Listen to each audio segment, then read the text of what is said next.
Të nderuar besimtar, ne falenderojmë Allahun e lartësuar që na ka bërë musliman. Dhe falenderojmë Allahun e lartësuar që mes muslimanëve ka zgjedhur që të jemi nga ata që falin namazin, që vijnë për xhuma, që dëgjojnë mësimet e fesë, argumentet e saj, në mënyrë që ato të ndryshojnë përmirë jetën tonë në përditshmëri dhe të bëhen një faktor i fuqishëm që ndikon në jetën tonë, sepse ne jemi të urdhëruar që të bëjmë një jetë bashkë me njerëzit, të mos izolohemi prej tyre, por gjithashtu ne të mos ndryshojmë parimet tona, por të mbajmë parimet tona dhe të përmirësojmë sa të kemi mundësi në mesin e tyre. Prandaj këtë flasim në këto predikime për edukatën që duhet të ketë secili prej nesh në marrëdhënie me të tjerët. Është shumë e rëndësishme sepse kjo është çështje e besimit, e imanit. Nuk është thjesht një çështje e drejtë shoqërore, por është një pjesë e imanit tonë, pjesë e besimit tonë. Vënia në jetë e mësimeve të Kuranit dhe fjalëve të profetit sallallahu alaihi wasallam në lidhje me njerëzit e tjerë pranë marrëdhënie me ta. Dhe kemi folur në marrëdhëniet që duhet kemi dhe edukatën që duhet kemi me vëllezërit tanë dhe me shoqërinë. Kemi folur në 2 predikimet e kaluar për disa pika shumë të rëndësishme të cilat duhet të kemi parasysh në edukatën apo në etikën që duhet kemi me ta. Dhe folëm herën e kaluar dhe thamë se vëllezërit që i ke për hir të Allahut dhe shokët që i zgjedh, do ta bësh proces të jetës tënde dhe shoqërisë mes teje dhe atyre që ti vizitosh. Ti vizitosh në shtëpitë e tyre, ti vizitosh në punën e tyre, ti pyesësh ata nëpërmjet telefonit, ti interesohesh për ta, sepse kjo është një vepër shumë e dashur tek Allahu i lartësuar. Dhe nëse i viziton dhe i do vëllezërit e tu për hir të Allahut, Allahu i lartësuar ka për dashur ty. Pastaj thamë se duhet bërë dua për vëllezërit edhe kur janë gjallë edhe mbas vdekjes. Dhe duaja mungesës që pranuar, pranë mungesën e vllajit kur ai nuk të dëgjon. Dhe gjithashtu të duash për vllajin atë që do për vete, prej mirësive, dhe të urresh për vllajin atë që urren për vete, prej ligësive. Gjithashtu ta shoqërosh atë gjatë jetës ti, qoftë në gëzimet e tij dhe qoftë në hidhrimet e tij.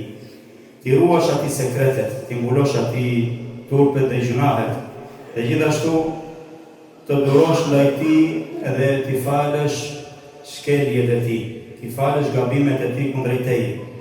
Dhe gjitha këto, të nderuar besimtar, janë prej etikës e edukatës që duhet kemi me vëllezërit tanë, dhe sidomos të ruash nga smira kundrejt vëllezërve të tu, dhe gjithashtu ti mbrosh vëllezërit e tu në mungesë. Për të gjitha këto pika ne folëm në hutben e kaluar, në predikimin e kaluar. Dhe sot vazhdojmë me disa pika të tjera, të nderuar vëllezër, por unë ju kujtoj se të gjitha këto që përmendim, ne duhet në jetën tonë, sa po dalim nga xhamia, t'i vëmë në praktikë. Që dia jonë dhe ajo që dëgjojmë mos ngelet vetëm teori, sepse Islami nuk është teori, por është praktikë. Islami na mëson që të jetojmë në këtë mënyrë në të cilën ai përshkruajnë, pra sipas këtij manuali i cili vjen në librin e Allahut dhe në sunetin e profetit sallallahu alaihi wasallam. Ne këshillohemi nga profeti sallallahu alaihi wasallam që për ta shtuar dashurinë mes nesh, të gjendemi njëri tjetrit dhe gjithashtu të dhurojmë njëri tjetrin. Nga edukatat më të bukura është dhurata që mund t'i bësh shokut tënd, vllajit tënd për hir të Allahut. Dhe profeti sallallahu alaihi wasallam thotë: "Tahadu tahabu", thotë dhuroni që të duhen. Dhuroni që të duhen.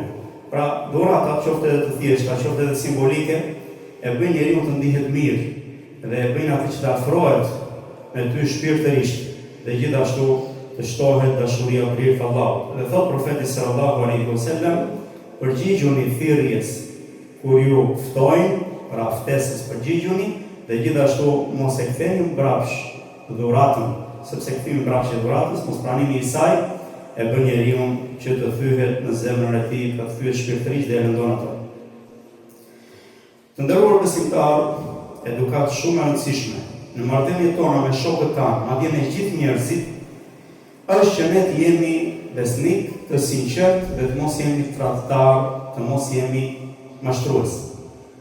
Të mos jemi manipulator në marrëdhëniet tona me njerëzit, por të jemi të sinqert, besnik dhe të jemi me një fytyrë. Kjo nderor besimtar e shton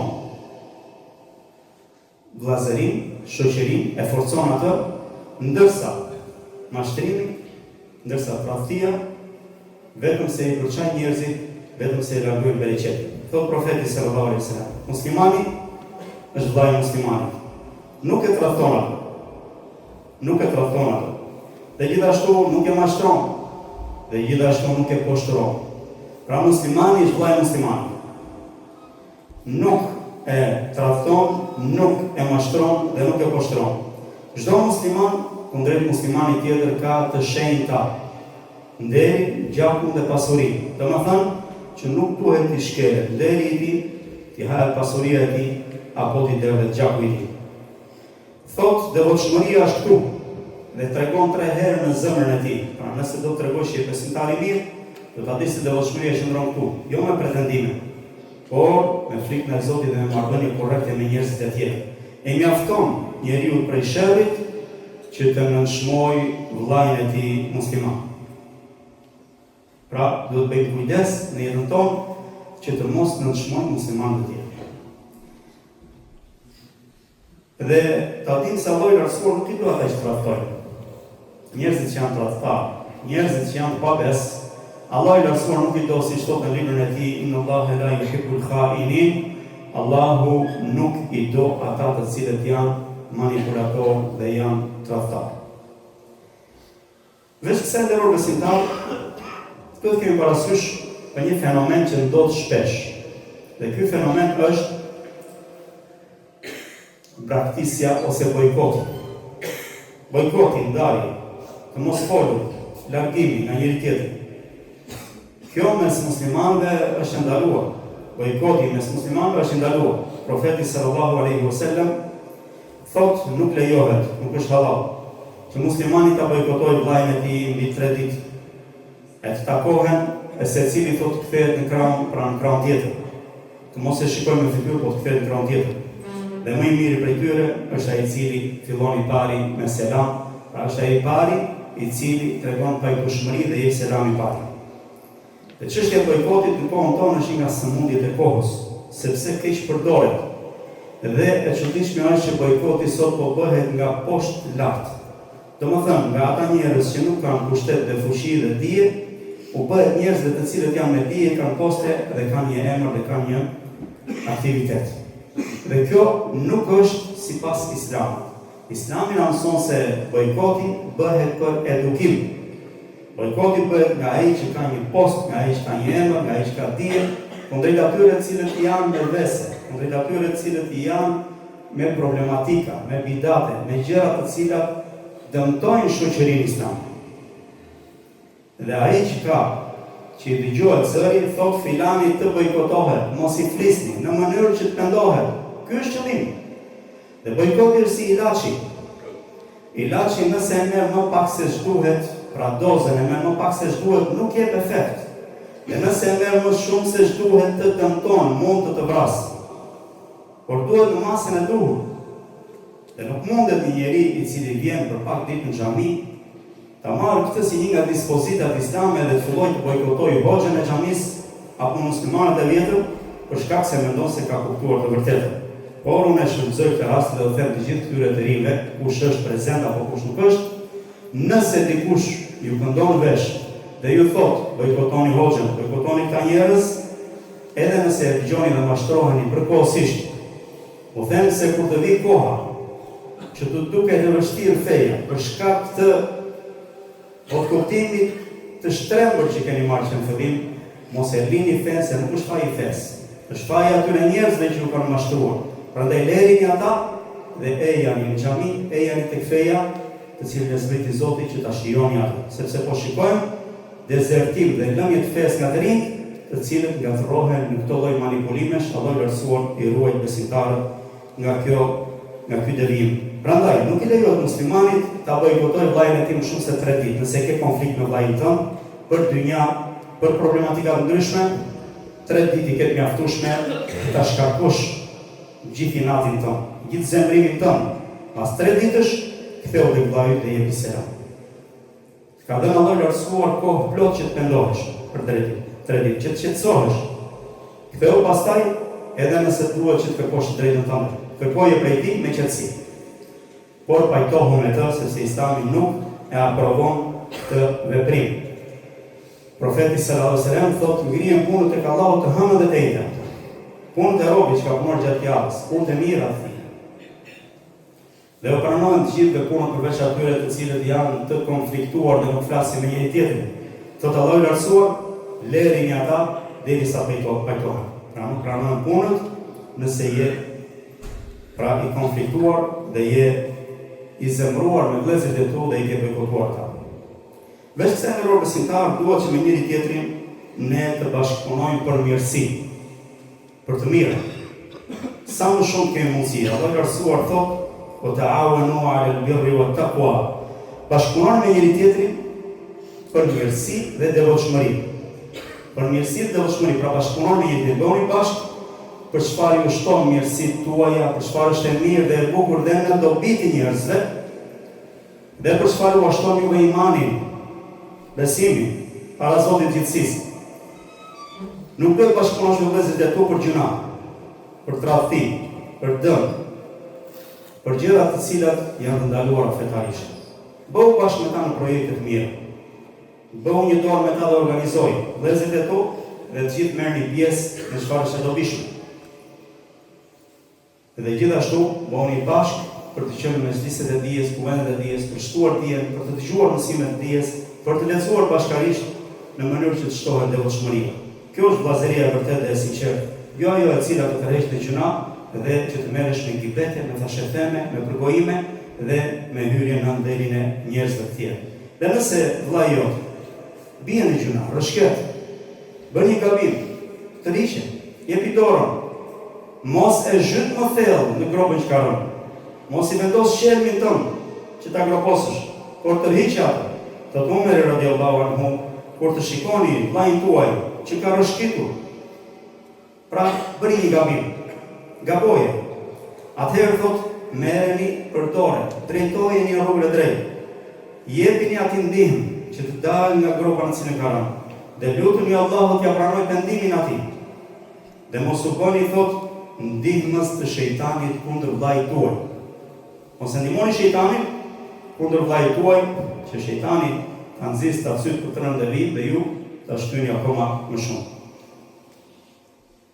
Dhe sa të kesh mundësi, bëj dobi vllait tënd. Sa të kesh mundësi, bëj dobi vllait tënd. Me një fjalë, me një orientim, me ndihmë ekonomike, me gjithë shka që ka nevojë, sa të kesh mundësi.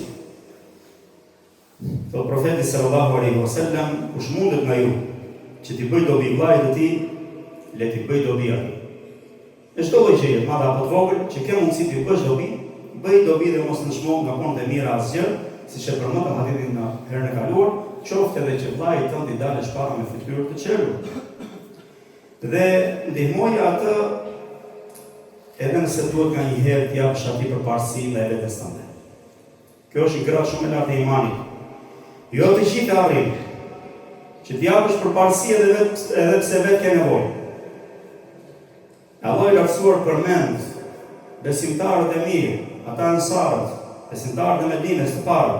Thotë Allah i lartësuar wa yu'thiruna ala anfusihim walau kana bihim khasasa. Thotë ata u japin përparësi të tjerëve edhe pse vetë kanë nevojë. Besimtarët e Medinës ishin ata që pritën muhaxhirët. Dhe muhaxhirët ishin ata që emigruan nga Mekka për në Medinë. Nuk kishin me vete asgjë, kishin në shtëpi, familje, pasuri, gjithçka në Mekë. Për hir të Allahut, për shkak të fesë, emigruan dhe shkuan në Medinë. Aty i pritën besimtarët e Medinës, banorët e Medinës ju quajtën ansar, ndihmues. Allah i lartësuar përshkruan ata se si u jepnin përparësi vëllezërve të tyre edhe pse vetë kishin nevojë. Dhe na tregon historia islame, histori të ndryshme, të rralla, të bukura, të cilat nëse nuk do të ishin të transmetuara në librat tona të sakta, nuk do mund t'i perceptonin se sa kanë kontribuar dhe sakrifikuar për vllazërin islam. Banori i Medinës e ndante pasurinë e tij të gjithë në 2 pjesë. Madje në një pjesë vendoste gjërat më të çmuara që kishte dhe i mbulonte. Në pjesën tjetër vendoste gjëra të cilat nuk kishin ka shumë vlerë, e bënde një tokë të madhë dhe e mbulonte dhe ato dhe i thoshte ati që kishte ardhur nga Meka, i thoshte zgjidh njërin prej tyre. E natyrisht ata zgjidhin për voglat, por aty ishte ajo që kishte vlerë më shumë. Shumicën e pasurisë, gjërat më me vlerë. Ndanë në mes shtëpitë e tyre. Për vëllezërit e tyre që emigruan nga Meka. Pra na treguan, të dashur vëllezër, na treguan se si është vllazëria e Islamit në vërtetë. Se si Islami bën mrekulli, se si vllazëria islame është e shenjtë dhe e kalon vllazërinë e gjakut dhe të prejardhjes. Gjithashtu nderuar besimtar, të mos e lëm shokun, vllajin pa këshill. Natyrisht këshilla është një nga shtyllat e fesë. Madje profeti sallallahu alaihi wasallam e ka përkufizuar të gjithë fenë sikur është këshill. E ka përmbledhur, thot e dinu nasiha, 3 herë përsëri. Feja është këshill. Vëllezër, këshilla na përmirëson. Gibeti thashë temet. Marja me fjalë, na përçan. Ndërsa këshilla na përmirëson. Njerëz prej nesh pa gabime nuk ka. Angjëj nuk jemi. Të gjithë gabojmë. Kundrejt vetes, kundrejt të tjerëve, kundrejt Zotit. Dhe kemi nevojë për vëllezër që qëndrojnë besnik dhe na orientojnë. Thonë kujdes këtu, se kjo është e dëmshme për ty. Kujdes këtu, se i gjerën në qafë filani. Pa hipokrizi, pa tradhti brenda, por me niyetin e mirë. Dhe nasiha është këshilla do të thotë të duash të tjerëve të mirën. Nuk e këshillon njeri për hir të Allahut veç se nëse i do të mirën atij, nuk do ta shikosh nga gabim. Nuk do ta shikosh në vese. Nuk do ta shikosh larg Allahut. Dhe këshillon për hir të Allahut. E këshilla kur jepet e tillë do të jetë, përndryshe njeriu është hipokrit. Nëse këshillën e jep për të fituar vetë, se ka një interes, atëherë kjo është tradhti, është dyfytyrësi. Po këshillën jepet me pastërti sepse është nga haku dhe drejta e muslimanit që ka tek tij. Thot profeti sallallahu alaihi wasallam, të drejtat e muslimanit dhe muslimani janë 6. 6 janë të drejtat e muslimanëve dhe njëri tjetrit. I thonë cilat janë e dërguari Allahut, thot kur të takosh atë, i jepi selam. Dhe kur të fton, përgjigji. Dhe kur të kërkon këshill, filloj atë. Dhe kur ai të shtihet dhe falënderon Allahun, ti thuaj atij Allahu mëshiroft, dhe kur sëmuret, vizitoje, dhe kur vdes, pasoje. Shkon xhenazën e tij. Ne shikojmë nderuar vëllezër se ne jemi neglizhent në këto të drejta kundër njëri tjetrit. Deri se ka arritur puna që sëmuret dikush për muslimanëve dhe pak i shkojnë. Do të flasim poshtë për këtë edukat. Vdes dikush për muslimanëve dhe pak marrin pjesë në xhenazë. Edhe ditën që vdes, mos i shkosh ti falësi në xhenazë. Kaq i ngarkuar je, kaq i zënje. Ka shumë është futur dynjaja në zemrën tënde sa që nuk mund ta lësh një çast 10 minuta që ti falesh në xhenazë, të fitosh për vetë sevape. Ta përcjellësh muslimanin. Vallahi kjo është neglizhencë e madhe. Allah i lartëson na përmirëson. Vdesin muslimanët shikojmë në xhenazën e tyre. Namazlik, shikojmë një rresht, pak njerëz, pak marrin pjesë.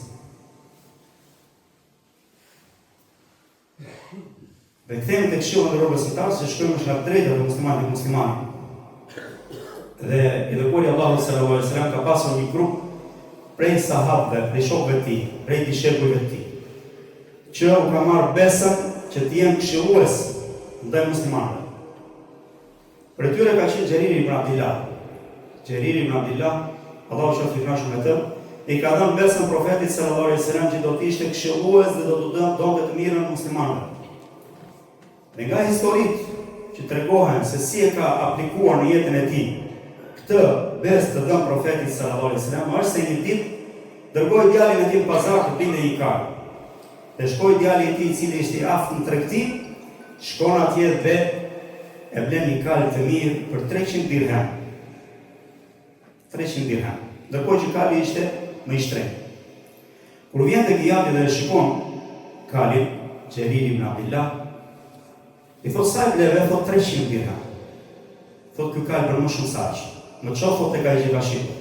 Dhe shkon me djalin e tij tek ai që ka shipur. Dhe i thot këtë kal, thot ty nuk ta pranoj pa 400 dirham. I thot dakor, jam i kënaqur. Pa 500 dirham, jam i kënaqur, pa 600 dirham. Thot jam i kënaqur dhe habitet me të. Pa 700, pa 800. A je i kënaqur me 800? Po, dhe unë jam i kënaqur. Sepse nëse do t'ishte imi, do t'a kisha shitur me të shmi. I jep 800 dirham dhe këtë në shpinë e ti me kale. Ky është aplikimi i kësaj këshille që t'i këshillosh njerëzit, t'u thuash atyre të mirën, të mendosh për ta siç do të mendoje për veten tënde. T'u thuash atyre atë që do për veten tënde. Jo që të shikojmë çfarë hedhim, çfarë fusim në xhepin ton, çfarë është interesi ton, ku fitojmë, ku lavdërohemi, ku del emri jon dhe s'ka mundësi tjetër se si japim gjakun atij apo si e mashtrojmë apo e tradhtojmë. Muslimani është musliman. Dhe musliman do thotë ja ka dhënë besën Allahut, i është dorëzuar Allahut. Prandaj ka shitur veten e tij dhe pasurinë e tij për hir të Allahut. Përndryshe, edhe një këmbë në Islam dhe një këmbë jashtë Islamit, me disa vepra islame dhe shumë të tjera jo islame, këtë Allah ka mësuar na përmirësoft që të bëhemi musliman të mirë. Të mendosh mirë për vëllezërit e tu, është nga etika islame. Mendosh mirë edhe kur shikon gabim. Kanë thënë nëse shikon se nga mjekra e vllait tënd bien pika alkooli, mendo thotë që dikush mund të ketë gjuajtur me alkool fytyrën e tij. A është musliman? Po. A do ta pranoje ti që ti ishe mashtrues nga njerëzve, ti ishe hajdut nga njerëzve, ti vetë nuk do ta pranoje. Pse e pranon për vllain tënd? Pse e mendon që vllai jote është i tillë? A do pranoje vetëm tënde që ti ishe imoral? Ti ishe tradhtar? Nuk do e pranoje. Pse e pranon për vllain tënd? Pse mendon dhe amendson për vllain tënd? Mendon mirë për të. Prandaj ka thënë profeti sallallahu alaihi wasallam, ruajuni thot nga paragjykimi. Sepse paragjykimi thot është gënjeshtra më e madhe. Amendësimi dhe paragjykimi. Thot dhe mos gërmoni dhe mos spiononi. Pra mos kërkoni të gërmoni gabimet e vllajt dhe as mos spiononi të shikoni domosdoshmë çfarë ka bërë ai, çfarë gabime ka bërë. Dhe mos e keni shtëpi njëri tjetrit, dhe mos ja ktheni shtëpinë njëri tjetrit dhe mos e urreni njëri tjetrin dhe bëhuni robër të Allahut vëllezër. Bëhuni vëllezër, pra për hir të Allahut dhe Rasulit. Kur të sëmurët, muslimani vizitoj atë. është nga e drejta dhe edukata që do të kemi me muslimanë. Thot profeti sallallahu alaihi wasallam, nuk ka musliman që i bën vizitë vllajt e tij musliman në mëngjes, veç se do të bëjnë dua për të 70.000 ëngjëj derisa të ngryset. Dhe nuk ka musliman që i bën vizitë vllajt e tij sëmur në mbrëmje, veç se do të bëjnë dua për të 70.000 ëngjëj derisa të gdhihet dhe do të ketë thot një baç me fruta në xhenet, si shpërblim për atë vizitë që ka bërë sëmuri. Sa prej nesh neglizhojmë kur muslimanët sëmurën dhe nuk po shikojmë derën e shtëpisë dhe as derën e spitalit. Thot profeti sallallahu alaihi wasallam, kush viziton një sëmur apo një vëlla për hir të Allahut, e thret një thirrës prej melajkeve. Do t'i thot i mirë je ti, dhe e mirë qoftë jeta jote, dhe bota jote tjetër, dhe fitofsh me këtë vizitë një shtëpi në xhenet. Angjëlli lutet për të. Qofsh i mirë, dhe e mirë bëft jeta jote në këtë dynja dhe në botën tjetër, dhe fitofsh për shkak të kësaj vizite një shtëpi në xhenet. Angjëlli lutet. Pse? Sepse i smuri ka nevojë për njerëz. Jo që ta bezdisin dhe të qëndrojnë gjatë, por njerëz të cilët e mbështesin qoftë ekonomikisht, qoftë me fjalë të mira, qoftë me dua për të, qoftë me optimizëm kur është i smur. Në mënyrë që të dihet se ka vëllezër për të Allahut dhe nuk është vetëm.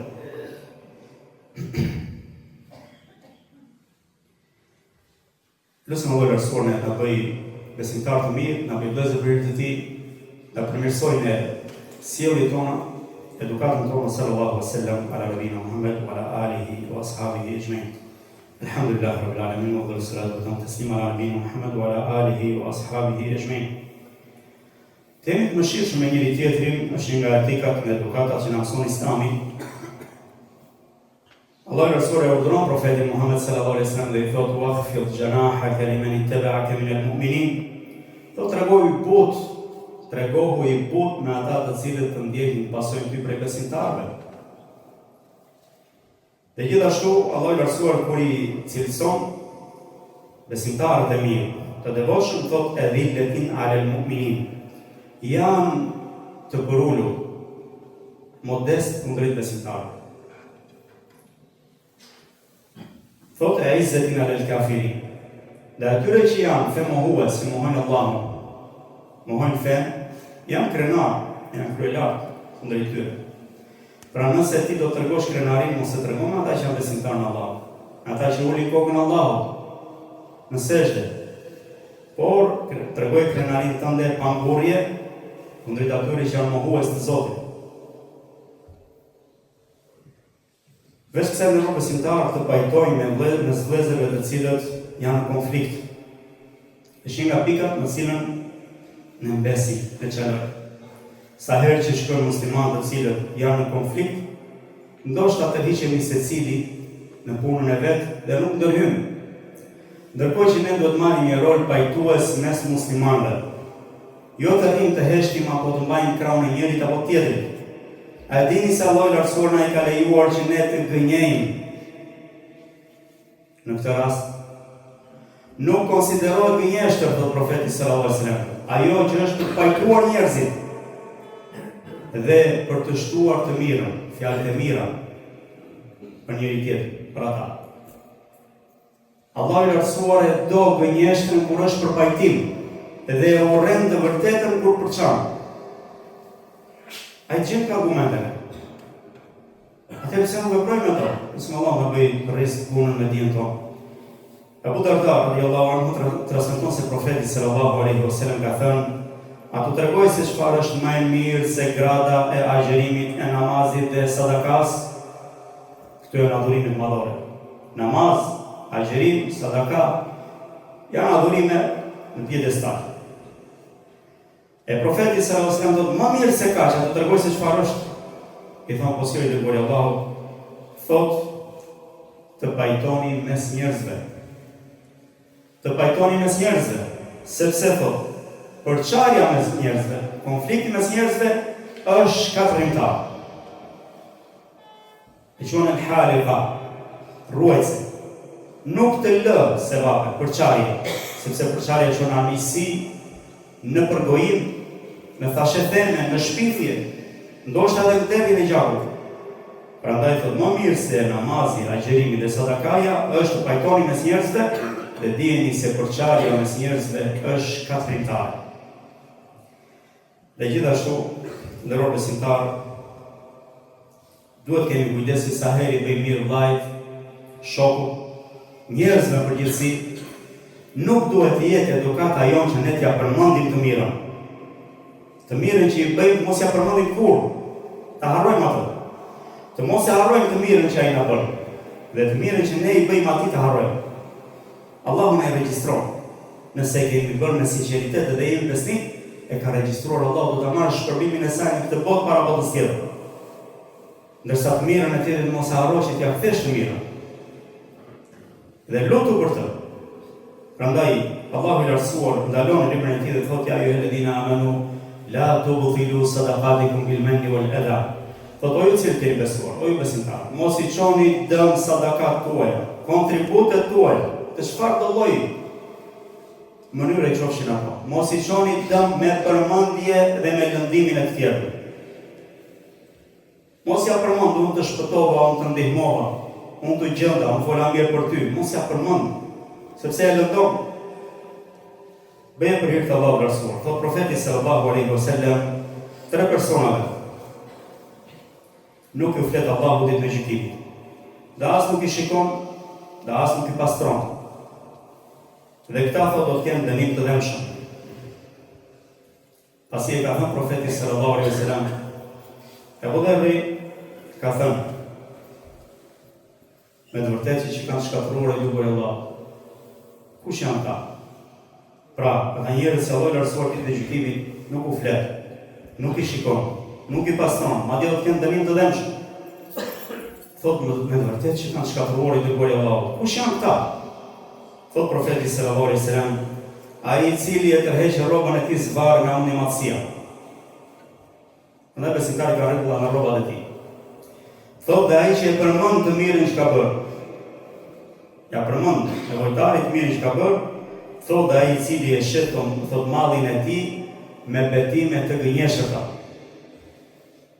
Sa shumë është shtuar, vallahi po thot, vallahi është e mirë. Për Zotin është e mirë. Dhe e di që gënjen. Këta tre persona, Allahu I lartësuar nuk I shikon, nuk u flet, nuk I pastron, dhe do të kenë dënim të dëmshëm. Allahu I lartësuar na ruaj nga ky përfundim dhe ky hadith në rrugë besimtarë është muslimi. Dhe e fundit në rrugë besimtarë dhe janë shumë edukatat mesnesh, të cilat duhet I kemi parasysh, është të mos pranosh për vllajin tënd lajme, thashetheme, për cilat nuk je I sigurt, thjesht se njerëzit I thonë. Allahu I lartësuar na ndalon librin e tij dhe thotë ja ayyuhalladhina amanu in ja'akum fasiqun binaba'in fatabayyanu an tusibu qauman bijahala fatusbihu ala ma fa'altum nadimin. Thotë ju të cilët keni besuar, nëse një I papërgjegjshëm ju vjen me një lajm, atëherë thotë sqarojeni atë, sigurohuni për të, sepse do të bini në qaf njerëzve pa të drejtë, dhe kur të sqarohet e vërteta keni për të penduar. A kam I qartë se kaq? Sa thashë themi qarkullojmë mes nesh. Sa thashë themi qarkullojmë mes nesh. Dhe problemi jemi vetë ne që I qarkullojmë dhe I marrim për bazë dhe I besojmë. Allahu I lartësuar na ndalon nga kjo. Thot dikush prej selefëve, prej parave kanë të mirë, ai I cili përgojon tek ty dikë tjetër, ka për të përgojuar ty tek dikush tjetër. Ai I cili të sjell lajme ty nga të tjerët, ka për të shkuar tek ata lajmet e tua. Prandaj bëjmë kujdes në rrugën besimtare. Dhe lutem Allahun e lartësuar të na zbukurojë me etikë, me edukatë islame. Lutem Allahun e lartësuar të na përmirësojë veprat tona, na zbukurojë moralet tona, na largojë prej nesh veset, na largojë prej nesh sjelljet e ulta. Lutem Allahun e lartësuar të na mëshirojë me mëshirën e tij të gjerë, të kthejmë muslimanët në fenë e tyre. Sallallahu alaihi wasallam ala nabiyina